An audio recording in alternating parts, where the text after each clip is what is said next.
श्री शिवाय नमस्तुभ्यम। हम सबको पता है कि 9 जनवरी को प्रदोष और शिवरात्रि का जो प्यारा सा दिन है वो एक साथ पड़ रहा है। ऐसा बहुत कम देखने को मिलता है कि प्रदोष और शिवरात्रि एक साथ पड़े। और आज शाम के टाइम पे प्रदोष काल में एक दीपक के नीचे आपको बस चावल रख देना है और आप पे घर में बस पैसे ही पैसे होंगे। माँ लक्ष्मी का वास आप पे घर में होना स्टार्ट हो जाएगा, जो कि पूज्य गुरु जी की कथा से सुन के बहुत अच्छे से आपको बताऊंगा। तो आज की आज रात में इस उपाय को ज़रूर करना, ठीक है। चलो सबसे पहले बताता हूं कि जब प्रदोष और मासिक शिवरात्रि एक साथ आती है तो उसका मतलब क्या होता है ना। उसका मतलब होता है कि जो हमारे शिव हैं यानी हमारे महादेव हैं और माँ पार्वती हैं, इन दोनों का क्या हो रहा है, मिलन हो रहा है। तो मिलन तो हो रहा है, लेकिन मिलन कराना किसे है, हमें कराना है। और अगर हमने मिलन करा दिया तो वो खुश हो जाएंगे। चलिए मिलन कराते हैं।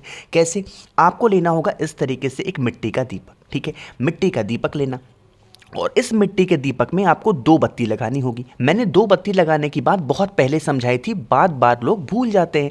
जैसे एक मान लेते हैं, मैं कलर चेंज कर लूँ, आपको समझने में आसानी होगी। जैसे यहाँ पे देखो, मैंने एक बत्ती यहाँ पे ऐसे लगा दिया। लंबी बत्ती लगानी है, गोल नहीं लगानी है आपको। ये जो बत्ती मैंने लगाई किसके नाम की लगाई है, भगवान शिव के नाम की। अब इसी बत्ती से लपेटते हुए आपको लगानी होगी दूसरी बत्ती, और ये जो दूसरी बत्ती होगी ये किसके नाम की होगी, माँ सती के नाम की, माँ पार्वती के नाम की। तो यहाँ पे दोनों बत्तियों का हमने मिलाप करा दिया। इसका मतलब हमने माँ सती और भोले शंकर का मिलन करा दिया। और उसके बाद में इसमें भरोगे घी, और घी होना चाहिए गौ माता का। इतना काम कंप्लीट हुआ। अब इसको लेंगे और लेके चले जाएंगे कहाँ पे, महादेव के शिवलिंग के पास में, ठीक है। पहुँचते ही सबसे पहले 1 लोटा जल श्री शिवाय नमस्तुभ्यम बोल के चढ़ाना।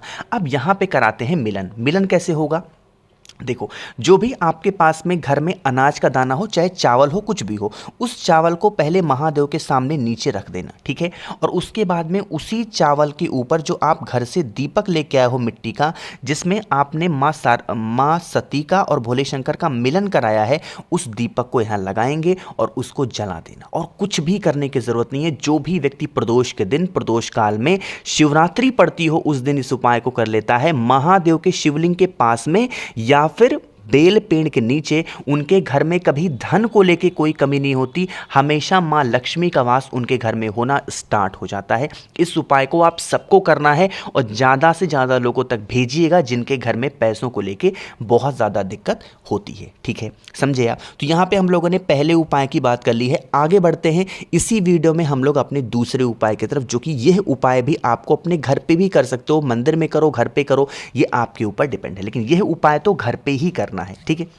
अब किसके लिए है ये उपाय, भी पैसों के लिए होगा, धन संपदा के लिए। अब यहाँ पे हमें भी लगाना होगा दीपक, लेकिन दीपक लगाओगे कितने, 2 दीपक लगाओगे। कैसे, समझो। आपको लेने हैं 2 मिट्टी के दीपक। 2 मिट्टी के दीपक के साथ हमें लेना होगा 2 कमल गट्टे। जहां पर कमल गट्टे का नाम आ जाए, समझ लो वो उपाय कौन सा होता है, धन संपदा के लिए, ठीक है। कमल गट्टे ले लिए और उसके बाद में उन दोनों दीपक को लेंगे शाम के टाइम पे, प्रदोष काल में, जब सूरज डूब जाए उस टाइम पे अपने घर के जो मेन गेट होगा, उन मेन गेट के दोनों तरफ, यानी कि इस साइड में भी और इस साइड में भी, दोनों दीपक को रखेंगे। घी का दिया जलाएंगे, लंबी बत्ती का जलाएंगे। दीपक को जलने के बाद में मां लक्ष्मी का ध्यान करते हुए, रिद्धि सिद्धि का ध्यान करते हुए, जो आपके पास में कमल गट्टे हैं, एक एक कमल गट्टे आपको इसी दीपक में डाल देने हैं। इससे क्या होगा, जो मां लक्ष्मी की आवक आपके घर में रुकी हुई थी, मां लक्ष्मी का आगमन आपके घर में होना स्टार्ट हो जाएगा।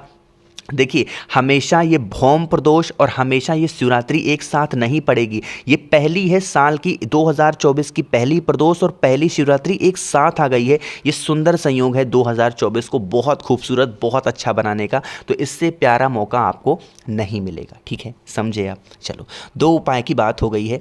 आगे बढ़ते हैं इस वीडियो में हम लोग अपने तीसरे उपाय की तरफ। लेकिन अब एक काम कर दो, वो है जल्दी से वीडियो को लाइक करें, ज़्यादा से ज़्यादा लोगों तक शेयर करिएगा। और जितने भी भाई बहन इस आवाज़ को पहली बार सुन रहे हैं, चैनल को ज़रूर सब्सक्राइब करेंगे, ठीक है। चलो सबसे पहले समझते हैं कि इस तीसरे उपाय के हमें फ़ायदे क्या होंगे। इसके कई फ़ायदे हैं। सबसे पहला फ़ायदा तो ये है कि अगर आप पे घर में बहुत लड़ाई हो रही है, बहुत ज़्यादा लड़ाई हो रही है, आप परेशान हो गए हो, या फिर आपकी कोई ऐसी इच्छा है कि बहुत ज़्यादा व्रत रहने के बाद भी इच्छा पूरी नहीं हो रही है, तो कर सकते हैं। और तीसरा, यह उपाय आप चाहे अपने हस्बैंड के लिए या फिर आप अपनी वाइफ के लिए भी कर सकते हैं, ठीक है। तीनों में काम आएगा।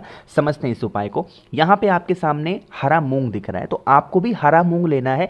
आप मूंग की दाल मत लिया करिए। जब मैं कभी कभी शिवलिंग के पास में जाता हूँ मंदिर वगैरह, मैं देखता हूँ वहाँ मूंग की दाल चढ़ाई होती है। अरे ऐसा काम मत किया करिए, आपको खड़ा मूंग लेना होता है, ठीक है ना, खड़ा मूंग लिया करो, गिनती मत करना, बस एक चुटकी लेना। एक तांबे का लोटा लोगे और उस तांबे के लोटे में जल अपने घर से जो एक चुटकी मूंग लिया है उस मूंग के दाने को इसी कलश के अंदर डाल देना और इसको लेकर के पहुंच जाएंगे महादेव के मंदिर में। मैंने क्या बोला, महादेव के मंदिर में। जैसे ही मंदिर में पहुंचोगे दर्शन किसके होंगे, नंदी बाबा के होंगे ना। तो नंदी बाबा के जो पैर उठा हुआ होता है, जितना भी जल आपके कलश में है मूंग वाला, वो आपको नंदेश्वर महादेव के नाम से इसी उठे पैर पे समर्पित करना है। कौन से महादेव, नंदेश्वर महादेव के नाम से उठे पैर पे समर्पित करना। ठीक है, समर्पित कर दिया और नंदी बाबा के कान में जो आपकी मनोकामना हो वो बोलेंगे। अब आपके कलश में आधा जल बचा हुआ है, अरे बचा है ना, तो उस जल को लेके और महादेव के शिवलिंग के पास आएंगे। जब महादेव के शिवलिंग के पास आएंगे तो उनकी चौखट आपको नजर आएगी। अरे आएगी ना, तो आपको क्या करना है, थोड़ा सा जल यहाँ गिराओगे, थोड़ा सा जल यहाँ गिराओगे और बाकी का जितना बचा हुआ जल है शिवलिंग पे कहीं और नहीं समर्पित करना है। पूरा का पूरा मूंग वाला जल महादेव के शिवलिंग के ऊपर, यहाँ पे जो नाम लोगे वो लेना है चंपेश्वर महादेव। कौन से महादेव का नाम, चंपेश्वर महादेव के नाम से उस पूरे के पूरे जल को समर्पित कर देना। आपकी घर की, आपकी फैमिली की, आपके परिवार की जो भी समस्याएं हो वो उसी टाइम पे महादेव से कह देना। अब महादेव इससे बहुत खुश होंगे।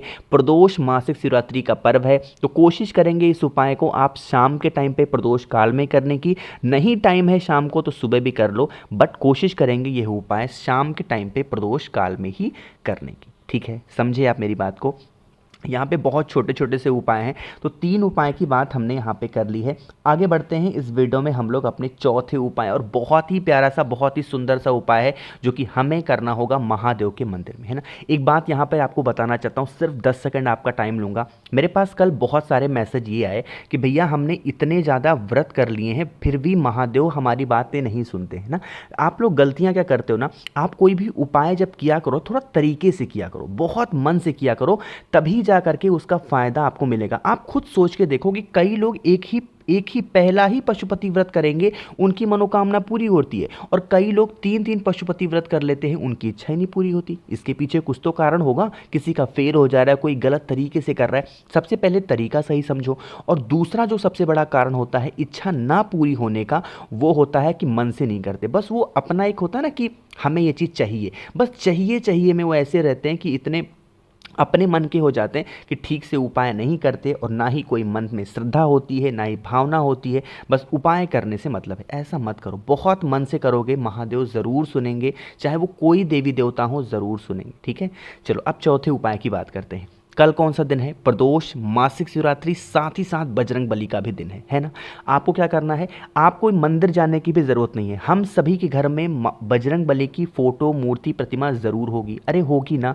आपको क्या करना है, इन्हीं के सामने एक सरसों के तेल का दिया लंबी बत्ती का लगाओगे, गोल बत्ती नहीं, सरसों के तेल का दिया लंबी बत्ती का लगाएंगे, और लंबी बत्ती का लगा के अपने परिवार के अच्छे सेहत, अच्छी कामना के लिए, उनकी बढ़ोतरी, उनकी तरक्की की कामना के लिए इसी सरसों के तेल के दीपक में थोड़ा सा एक चुटकी काला तिल डाल देना, और दीपक जब तक जले तब तक हनुमान चालीसा का पाठ कर लेना।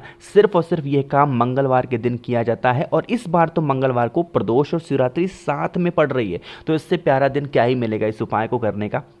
तो ज़रूर से ज़रूर करिएगा। ठीक है, अब कोशिश की है मैंने आप सभी को बहुत ही प्यार से, बहुत ही अच्छा समझाया है। वीडियो पसंद आती हो तो लाइक ज़रूर किया करिए। कुछ पूछना है, नहीं समझ में आया, परेशान हो तो आप मुझसे नीचे कमेंट सेक्शन में, या फिर मुझसे फ़ोन पे बातें करनी है तो आप हमें इंस्टाग्राम या फिर फेसबुक पे भी फॉलो कर सकते हो, जिसके लिए आपको सर्च करना होगा सिंपल सा द नेचुरल प्लैनेट 108। वहाँ पर हम लोग मिलेंगे और बहुत सारी बातें कर सकते हैं। जितने भी भाई बहन इस आवाज़ को पहली बार सुन रहे हैं, चैनल को सब्सक्राइब ज़रूर करिएगा। श्री शिवाय नमस्तुभ्यम।